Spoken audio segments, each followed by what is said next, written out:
और बाबा साहब द्वारा वो काम किया गया, तो निश्चित रूप से उसकी रिलेवेंस है। लोग इस ग्रंथ को अच्छा मानते हो, क्या कहना? देखिए, जो इस देश के अंदर और पूरे विश्व की बात करें, किसी भी ग्रंथ को जिसमें बहुत सारी खामियां हैं अच्छा मान रहे हैं, तो मुझे लग रहा है कि किसी भी सार्वजनिक मंच चर्चा नहीं है, वो हिडन रूप से मान रहे हैं, तो वो भी धीरे धीरे खत्म हो जाएगा, क्योंकि रिलेवेंसी जो है मानवता की रहेगी, रिलेवेंसी इक्वलिटी की रहेगी। और इसीलिए किसी भी सार्वजनिक मंच पर मनुस्मृति की चर्चा कम, संविधान की चर्चा ज़्यादा हो रही है। लेकिन आजकल कहा जा रहा है मनुस्मृति का राज आने वाला, उसकी चर्चा ज़्यादा हो रही है ना देश में। देखिए, मुझे लगता है इस देश की बहुसंख्यक आबादी ऐसी है जो संविधान से शासित होती है, संविधान से चलती है, तो राज कौन लाने वाला है? जो लोग भी ये कह रहे हैं कि राज आने वाला है, वो यूनाइट हो जाए, तो मुझे लगता है राज तो संविधान का ही चलेगा। ये संभव नहीं है, ये कहीं ना कहीं डर है आपको, क्योंकि वो डर, एक सेकंड, ये डर जो है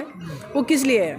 जब आप यूनाइट हैं, जब आपके प्रिंसिपल अच्छे हैं, जब संविधान में साफ साफ लिखा कि सभी बराबर हैं, डेमोक्रेसी को हमारे संविधान की मूल भावना है, भाईचारा संविधान की मूल भावना है, लोक कल्याणकारी राज्य के तहत इस देश के हर जाति धर्म वर्ग के नागरिकों को हम मेंटेन करेंगे, सरकार मेंटेन करेगी, चाहे उनकी फूड सिक्योरिटी हो, एजुकेशन सिक्योरिटी हो, या फिर उनकी चिकित्सा की व्यवस्थाएं हो, हर चीज़, तो उन पर हमें फोकस करना चाहिए, उनको इम्प्लीमेंट कराना चाहिए। हम लोग इंडियन सिटीजन है, अगर कोई डीएम, एसडीएम, कोई एडमिनिस्ट्रेटिव ऑफिसर या पॉलिटिशियन आपके फेवर में वर्क नहीं कर रहा, यूनाइट होकर के ऑनेस्टी से आप उसके समक्ष ये सवाल पैदा करिए। जी, आप बताइए। संसद भवन भी इसलिए बना रहे हैं क्योंकि इसमें मनुस्मृति संविधान लागू किया जा सके। आप इतने क्यों डरे हुए हैं भाई? कौन सा मनुस्मृति संविधान नहीं लागू किया? ये लिसन, देखिए, हमारे देश का डेवलपमेंट होना चाहिए, वो ज़रूरी है।